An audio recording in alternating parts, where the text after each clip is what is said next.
하나님의 말씀은 사도행전 1장입니다.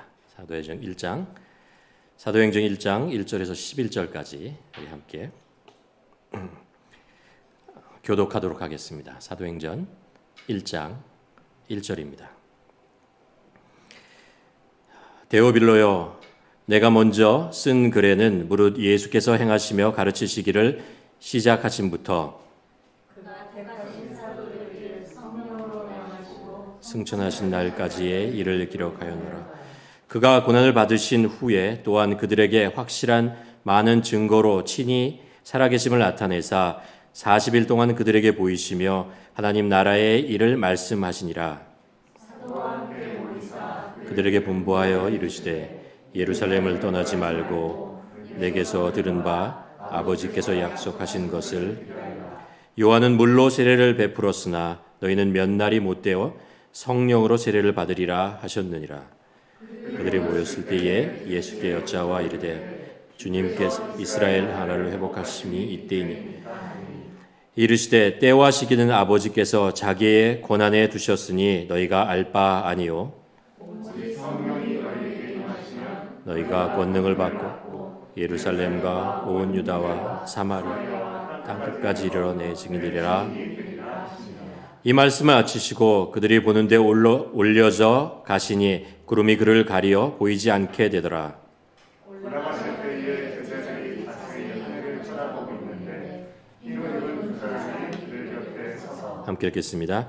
이르되 갈릴리 사람들아, 어찌하여 서서 하늘을 쳐다보느냐? 너희가 가운데서 하늘로 올라가신 이 예수는 하늘로 올라가심 그대로 오시리라 하였느니라.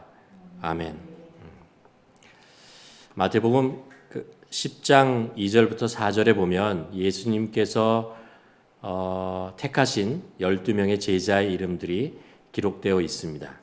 거기에 보면 이렇게 되죠. 12사도의 이름은 이러하니 베드로라 하는 시몬을 비롯하여 그의 형제 안드레와 세베대의 아들 야고보, 그리고 그의 형제 요한, 그리고 세리마테, 알페오의 아들 야고보와 다데오, 가나나인 시몬 및 가롯 유다, 곧 예수를 판 자라라고 기록되어 있습니다. 우리가 잘 알지만 이 12명의 제자들의 이름과 그들이 삶의 배경들, 살아왔던 배경들, 그리고 그들이 어떤 직업을 가졌는가, 어느 출신인가, 이런 것들을 보면 사람들이 얼마나 주목받지 않는 평범한 사람들이었다라는 것을 우리가 알 수 있습니다. 또 예수님께서 이들을 선택하고 가르치실 때에 예수님의 말씀을 제대로 이해하지 못하고 또 그것을 마음에 품지 못하고 때때로 힘들어하는 그런 것들을 봅니다. 이런 평범한 사람들이, 예수님이 선택한 이 사람들이, 이 제자들이 성경을 통해서 계속 사복음서를 읽어 내려가면 어떻게 조금씩 변해가고 있었다라는 것을 알 수 있습니다. 먼저 예수님께서 이들을 선택하셨을 때, 택하셨을 때에, 그렇죠? 그들이 예수님을 만나고 예수님으로부터 배우고 함께 동행하고 예수님이 하시는 일들을 보면서 이들이 변해가는 것을 보죠. 또 예수님께서 십자가에 못 박혀 죽으시는 것을 보면서 제자들이 그곳에 큰 충격을 받습니다.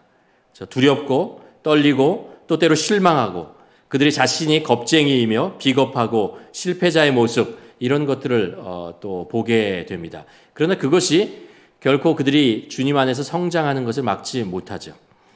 예수님께서 이제 부활하신 모습을 이들이 경험하게 됩니다. 그리고 약속이 성취되고 예수님께서 구원자이시고 하나님의 아들이라는 것을 알게 되죠. 그들에게 기쁨이 없고 회복이 일어나는 것을 볼 수 있습니다.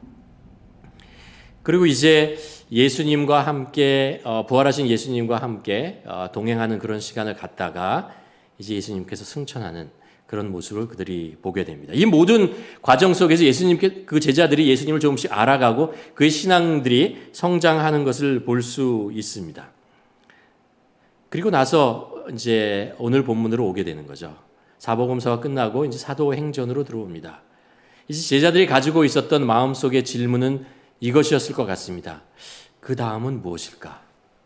이제 무슨 일이 벌어질 것이고 우리는 이제 어떻게 살아야 하는가라는 것이 이 제자들의 삶 속, 그 마음 속에 들어와 있을 것입니다.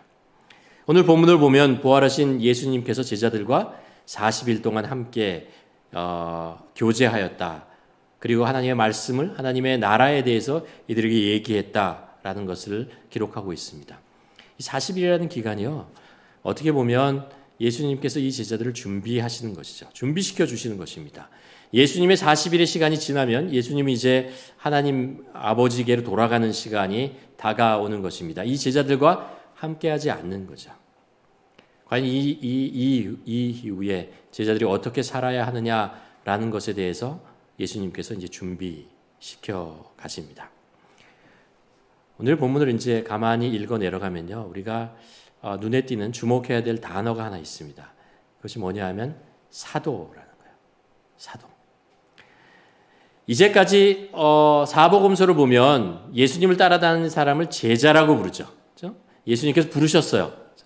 부르시고 그들과 함께 동행하시고 그들을 가르치시고 보여주시고 그랬습니다.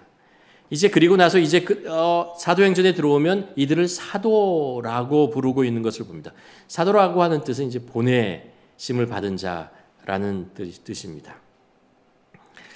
예수님께서 이 땅에 계시는 동안 12명의 제자를 부르시고, 그렇죠?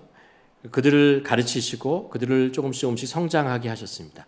그리고 나서 이제 부활하시고 승천하시기 바로 직전에, 그리고 승천한 후에 부활하신 주님께서 제자들을 뭐라고 부르시냐면 사도라고, 너희들은 이제 보내심을 받고 세상으로 나가는 자들이다라고 얘기하시는 것입니다. 그래서 오늘 우리가 읽고 있는 이 책의 이름이 뭐죠? 사도행전이죠. 사도들의 행전이다라는 것을 얘기하고 있습니다. 예수님을 따라다니는 사람들, 예수님의 사역을 지켜보는 사람들이 더 이상 아니라는 거예요. 이제 이들은 예수님으로부터 예수님의 사역을 위임받고, 그렇죠? 그리고 그것을 감당하기 위해서 세상으로 나가는 자, 보내심을 받은 자라고 말씀하고 있는 것입니다. 지난주에 우리가 요한복음 21장을 살펴보았습니다. 요한복음 21장에서 예수님께서 갈릴리 호수에 있는 제자들을 찾아오시죠. 그렇죠? 그리고 특별히 베드로를 부르시고 베드로에게 질문하지 않습니까? 네가 나를 사랑하느냐? 그렇죠? 그럴 때 베드로가 내가 주님을 사랑하시는지를 주님이 아시지 않습니까? 라고 사랑한다는 것을 고백합니다. 그때 예수님께서 뭐라고 말씀하시죠? 내 양을 먹이라. 내 양을 치라. 내 양을 먹이라. 이런 말씀을 하십니다. 예수님께서 이제 베드로와 제자들에게 새로운 사역, 그 사역이라고 하는 것은 예수님께서 이 땅에서 하시던 일이에요. 그 일을 제자들에게 이제 위임하고 그들에게 사명을 주고 제자들을 한 번 더 그들의 삶 속에 하나님의 나라를 위해서 헌신할 수 있는 그런 길들을 열어가시는 것을 볼 수 있습니다. 여러분, 좁은 의미에서 보면 사도는 예수님이 선택하신 12명의 제자들을 얘기합니다. 그러나 교회적으로 보면요, 부르심을 받고 하나님의 사명을 위임받은 모든 제자들을 의미하는 것입니다. 또 좁은 의미에서 보면 목사와 선교사와 전문 사역자들을 사도, 보내심을 받은 자라고 얘기할 수 있지만 성경적으로 보면 예수님의 부르심을 받고 또 세상 속에서 제자로 살도록 위임을 받은, 그런 명령을 받은 모든 성도들이 다 보내심을 받은 사람들이라는 것을 우리가 알 수 있습니다. 우리가 사용하는 말 중에 이런 얘기가 있죠. 자리가 사람을 만든다. 자리가 사람을 만든다는 것입니다.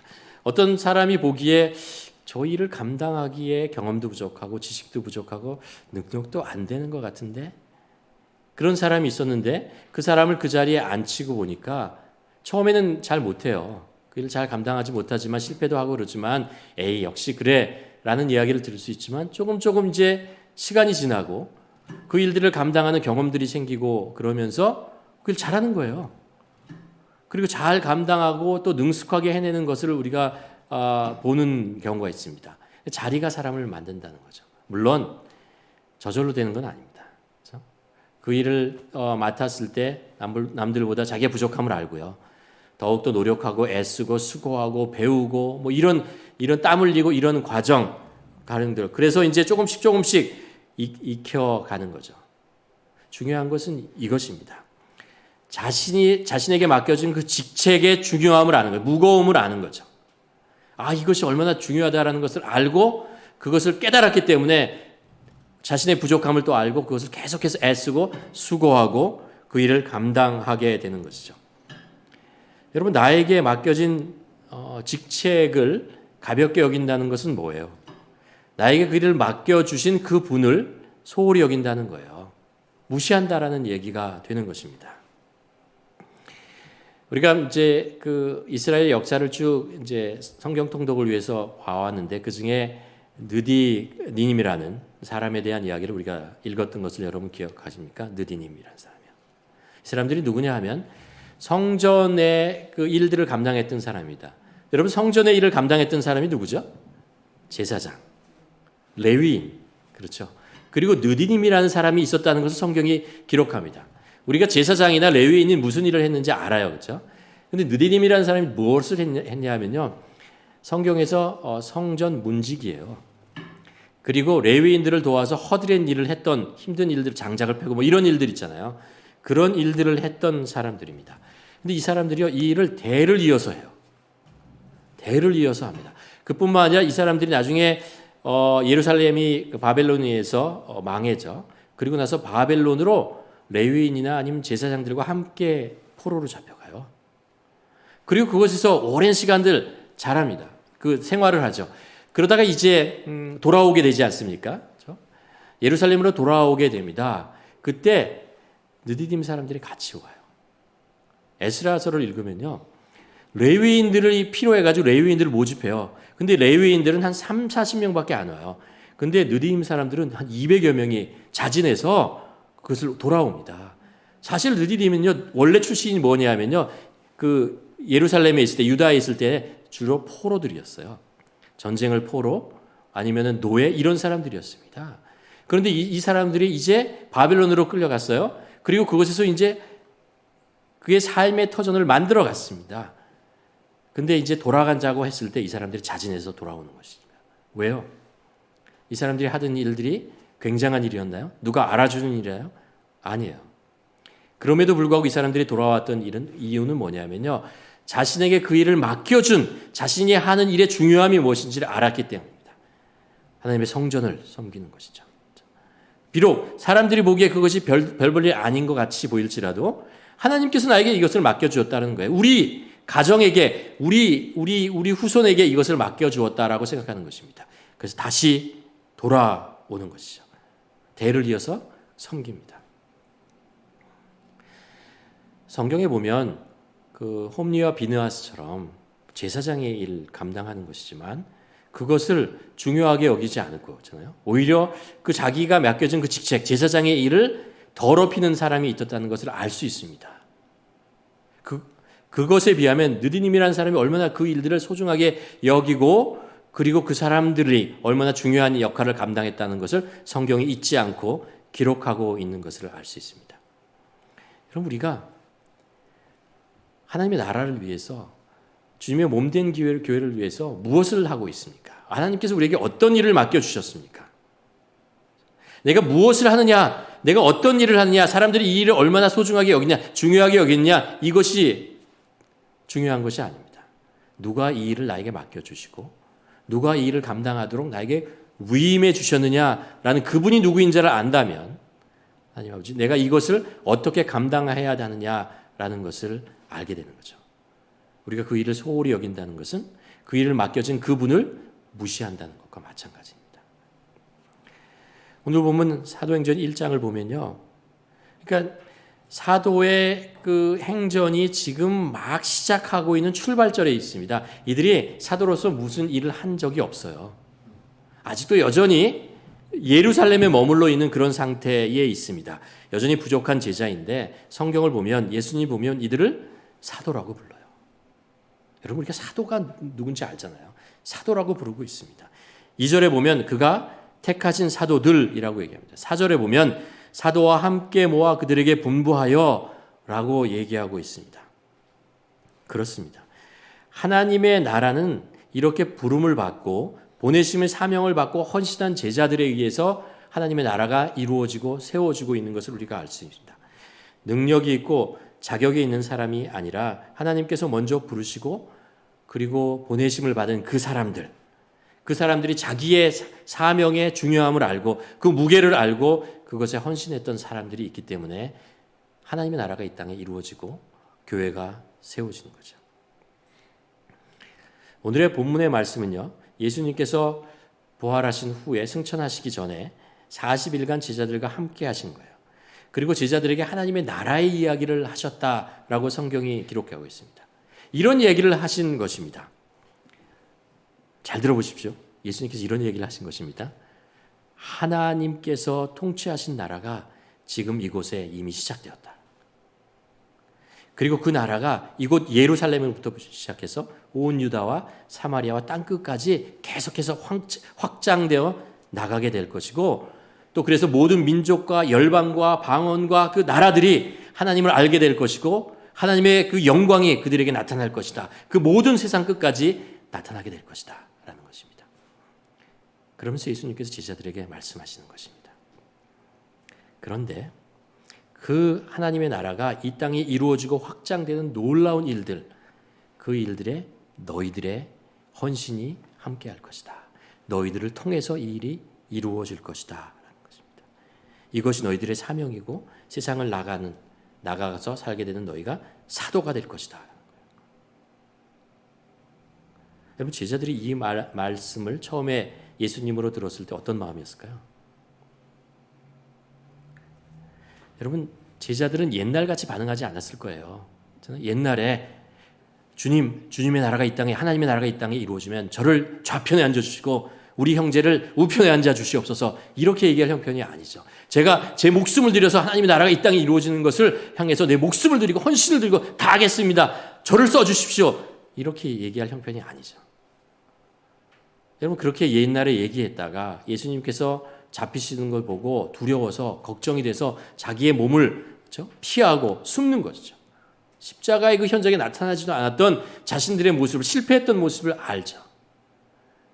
그렇기 때문에 예수님께서 지금 부활하신 모습으로 이 이야기를 하셨을 때 너희가 이제 사도야. 너희를 통해서 이 놀라운 일이 이루어질 거야. 이런 이야기를 하셨을 때 마음속에 걱정되는 거죠.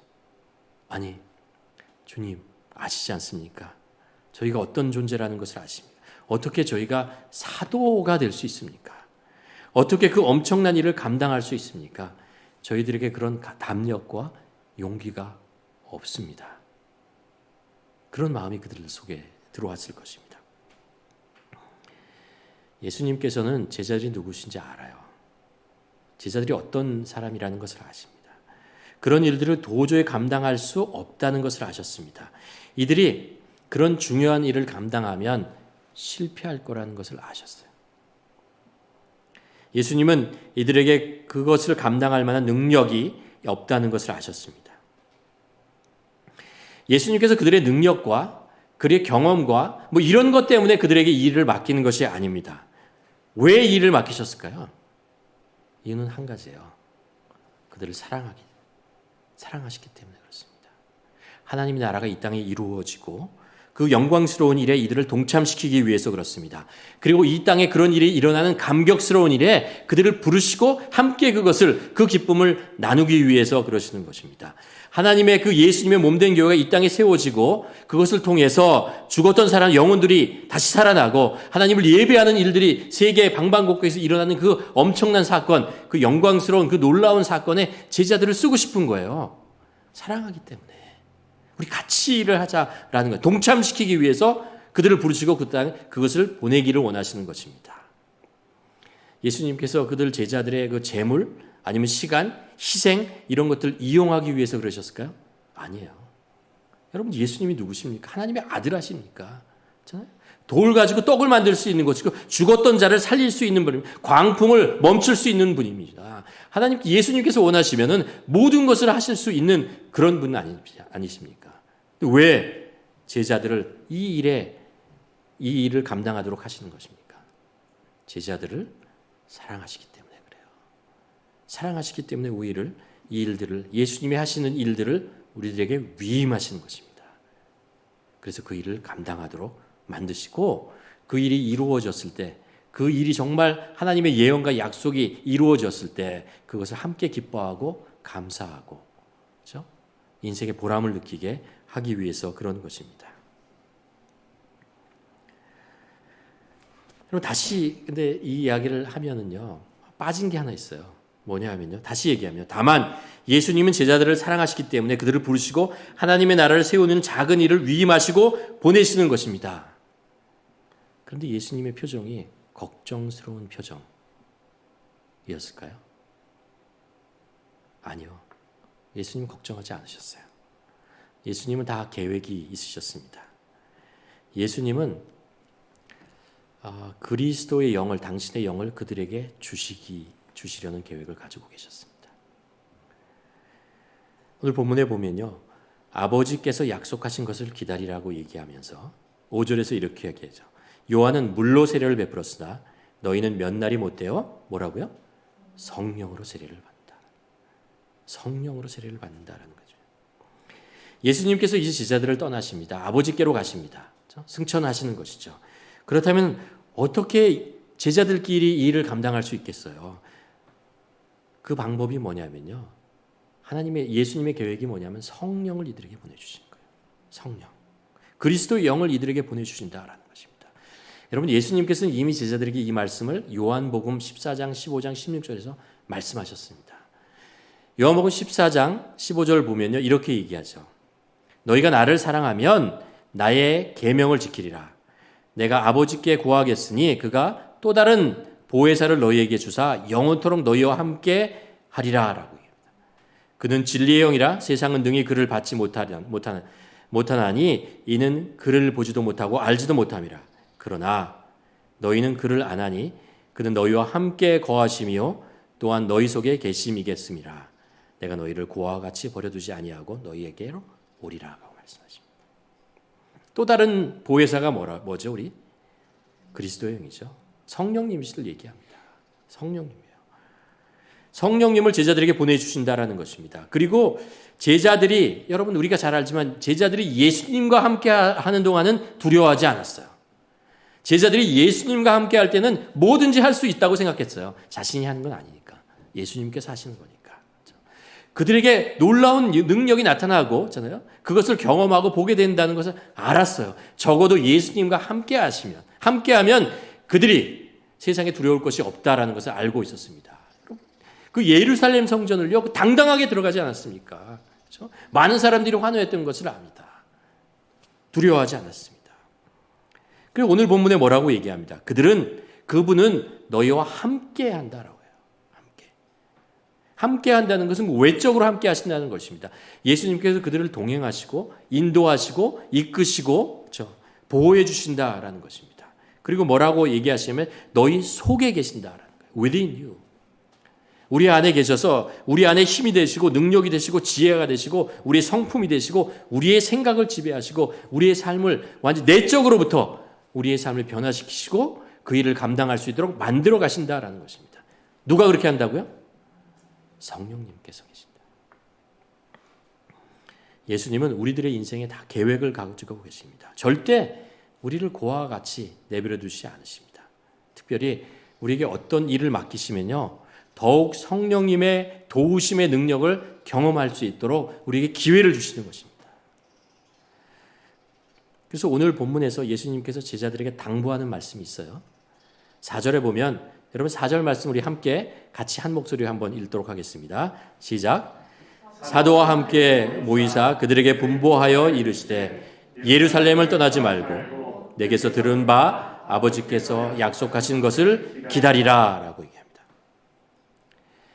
아버지께서 약속하신 것, 그 성령이 임할 때까지 뭐라고요? 예루살렘에서 기다리라라고 합니다. 예루살렘을 떠나지 말고 라고 말씀하십니다. 무슨 말이에요? 예루살렘을 떠나지 말라고라는 것은 무슨 얘기예요? 무슨 얘기입니까? 자신의 능력과 힘으로 섣불리 뭐를 하려고 하지 말라라는 거예요. 그렇게 하지 말라. 경고의 말씀을 하고 있는 것입니다. 여러분 얼마나 많이 성령님 없이 섣불리 무엇인가 하려고 했다가 여러분 실패했던 것을 경험하십니까? 아무 열매도 맺지 못하고 끝나는 것을 경험합니까? 오히려 관계가 깨지는 것을 여러분 경험하지 않으십니까? 내가 어떤 일을 할 때 이 정도 내가 할 수 있어. 내가 해본 거고 잘해. 라고 생각한다면 아니요. 하나님의 일은 그렇게 할 수 없어요. 단연코 제가 말씀드리라 할 수 없어요. 왜냐고요? 방해하는 세력이 있어서 그래요. 하나님의 나라가 이루어지는데 무슨 일을 하는 거면요. 그것을 방해하는 어두운 영의 세력이 늘 나타난다는 것을 우리가 기억해야 됩니다. 밥을 짓는 거요? 망치질하는 거요? 가르치는 거? 컴퓨터 작동하는 거? 사람들과 교제하는 거? 이런 거 할 수 있다고요? 아니에요. 그거 잘못된 생각입니다. 절대 할 수 없습니다. 절대 하나님이 원하시는 그 열매 맺을 수 없어요. 왜 그러냐고요? 다시 말씀드립니다. 어두운 영이 방해하기 때문에 그래요. 우리의 힘으로 사단의 방해를 감당할 수 없습니다. 당연히 우리가 질 수밖에 없습니다. 그래서 예수님께서 제자들에게 말씀하시는 거예요. 너희가 이제 너희 사도다라고 얘기를 하면서 뭐라고 그러냐면 그런데 예루살렘 떠나지 마라. 예루살렘을 떠나지 말고 성령이 임할 때까지 기다리라라는 것입니다. 성령을 받고 떠나라는 것입니다. 성령과 함께 떠나라라는 이야기를 하고 계십니다. 8절에서 이렇게 말씀하시죠. 오직 성령이 너에게 임하시면 너희가 권능을 받고 예루살렘과 온 유다와 사마리아와 땅끝까지 이르러 내 증인이 되리라라는 것입니다. 다시 이야기를 바꾸면요. 예루살렘과 온 유다와 사마리아 땅끝까지 내 증인이 될 것인데 그러려면은 기다려야 된다는 거예요. 성령이 임할 때까지 기다리라는 것입니다. 얼마가 걸릴지 모르지만 기다리라는 거예요. 그리고 나서 그 일을 감당하라라는 것입니다. 여러분 2절에 오직 성령이 너에게 임하시면 여기다 밑줄을 그어야 돼요. 빨간 줄 한 10개 쓰십시오. 동그라미 하나 해놓고요. 이거 잊지 말아야 됩니다. 성령님과 함께 가셔야 된다고요. 혼자 가면 안 돼요. 100번이면 100번 다 져요. 집니다. 절대 그렇게 하시면 안 됩니다. 성령님과 함께 동행하는 것, 이것을 전제로 해야 됩니다. 어떤 것도요? 간단한 하나도 아니라니까요. 제자들은 이 말씀의 중요성을 알았어요. 어떻게 알았다고? 실패해봤기 때문에 알아요. 예수님이 없을 때 자신이 얼마나 무기력하고 한심하고 정말 그렇다는 것을 알았어요. 아무 일도 일어나지 않는다는 것을 알았어요. 그것을 뼈저렵게 경험했기 때문에 여러분 그렇습니다. 여러분 이를 경험해 보지 않습니까? 그래서 제자들은요. 예루살렘 떠나지 않아요. 정말 안 떠나요. 자신들이 과거에 그랬다는 걸 알기 때문에 몇 번이나 그것을 경험하고 십자가 사건을 통해서 너무나 잘 알기 때문에 예루살렘 떠나지 않아요. 그냥 머물러 있었어요. 그리고 성령이 임할 때까지 그곳에서 기다립니다. 기도하고 기다리시죠. 그래서 오늘 우리가 읽은 사도행전을요. 우리는 성령행전이라고 불러요. 이것이 복음이 예루살렘에서 땅끝까지 전파되는 것이 사도들의 능력 때문에 그런 것이 아니라는 거예요. 사도들에게 성령님이 임하시고 사도들이 성령님의 힘을 의지해서 땅끝까지 복음이 전파되었다는 것을 알기 때문에 그런 일이라는 것 이루어졌다는 것을 기록하고 있기 때문에 이것을 우리는 사도행전이라고 부르기도 하지만 성령행전이라고 얘기합니다. 성령님께서 하셨다라는 거예요. 다음 주가 우리가 매년 이렇게 기념하는 성령 강림절입니다. 부활하신 예수님께서 제자들과 40년 동안 함께 계시다가 오늘 이 말씀을 남기고 이제 하늘나라로 가시는 거예요. 아버지께로 가시는 것입니다. 그리고 제자들은 예수님의 말씀대로 예루살렘에 머물러 기다리고 열흘 후에 마가의 다락방에서 성령이 강림하시는 것을 경험하게 됩니다. 여러분 우리가 제자들이 아까 변했던 과정들을 우리가 보았어요. 그렇죠? 그들이 어부로 살고 아니면 세리로 살고 여러 가지 모습을 살았지만 예수님을 만나고 예수님의 부르심을 받고 나서 그들이 변화의 점을 겪게 되고 이제 변한다는 것을 알죠. 그 십자가를 경험하면서 그들이 조금씩 변합니다. 그리고 예수님께 부활하셨다는 것을 보고 경험합니다. 예수님께서 그 승천하셨다는 것을 보고 변합니다. 그런데 가장 많이 변했던 것이 언제냐면요. 가장 결정적으로 변한 것이 언제냐면 성령이 그들에게 임하고 나서 변하게 됩니다. 담대해지고요. 마치 다른 사람이 된 것 같습니다. 확신이 생기고 그리고 예수님이 부활하셨다는 것을 정말 담대하게 전하는 것을 봅니다. 우리가 이제 성경의 주제를 따라서 예수님의 십자가 그리고 부활에 대한 이야기를 나눴고 부활의 증인에 대한 이야기를 나눴습니다. 그리고 이제 우리가 함께 나눌 말씀은 뭐냐면 성령에 관한 것입니다. 교회에 관한 것이고 땅끝에 관한 이야기예요. 자연스럽게 성경이 우리를 그렇게 인도해 가는 것입니다. 여러분, 예수님이 십자가에서 우리를 구원하셨잖아요. 그 얘기를 다시 표현하면 이거예요.